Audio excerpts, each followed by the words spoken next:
كرامة صارت أن تلميذ طلبة يدرس في ألمانيا في الجامعة الألمانية، صديقه ألماني، صديقه هذا الألماني صديق هذا المشهدي الإيراني، الألماني زوجته فيها سرطان بالدم، الله يجيرنا ويجيركم، مرض السرطان بالدم، وتدري هذا من الأمراض الخطيرة، يعني الخطيرة.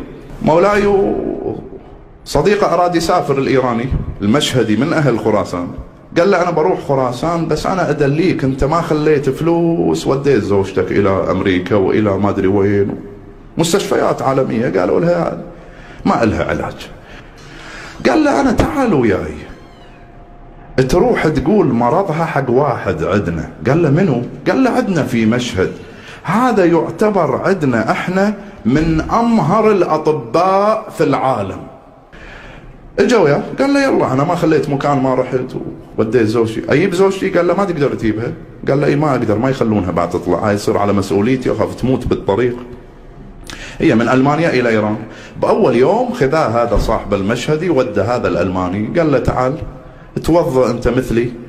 توضا هذا، قال له شلون؟ قال له شويه، الحين هو مسيحي بس قال خليه يطهر شويه. يقول خليته يتوضا وطلعت وياه. يقول لما شاف الحرم قال هاي العياده مالت هذا الدكتور اللي تقول لي عنه؟ قلت له قال والله عياده كبيره عنده هذا. يقول وقفته بالصحن قلت له اقرا ادعو.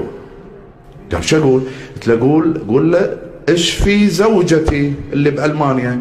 قال هو يسمع؟ قال اي شوف كاميرات اكو. قال ها حاط تنصت اجهزه؟ قال له اي حاط اجهزه، وما يدري بعد امام بدون اجهزه. قال له يسمعني بين هالناس هالملايين قال له يسمعك ما عليك، انت بس قول له واطلب عدل، ترى هو يحب الا واحد يطلب من قلب. يقول هذا صار يتوسل، المسيحي قلبه شوي ارق. نزلت دمعته وقع يخاطبه. يقول سمعته يقول له انت طبيب وقالوا لي عنك وانا زوجتي وديتها كل مكان بالعالم وما عندي غيرها، اريد تشفى وتشافيها، شنو تعلمني؟ اي دواء اعطيها؟ يقولوا احنا قاعد نمشي رن تليفونه، شال التليفون اخو مرته بالمانيا.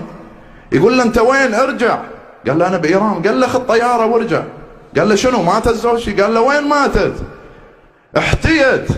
قال له قامت قعدت شالت الوايرات كلها من جسمها والاجهزه، الاطباء كلهم اجوا وقالت انا ما فيني شيء وجوعانه يبولي اكل. انا يالي دخل علي رجل اسمه علي بن موسى الرضا ومسح علي والآن أنا معافية مشافية. اللهم صل على محمد وعلى محمد. مولاي تشافت وزوجها تشيع وأسلم وتشيع وهي مسلمة تشيعت وإجوا زيارة لمولاي الرضا سلام الله عليه.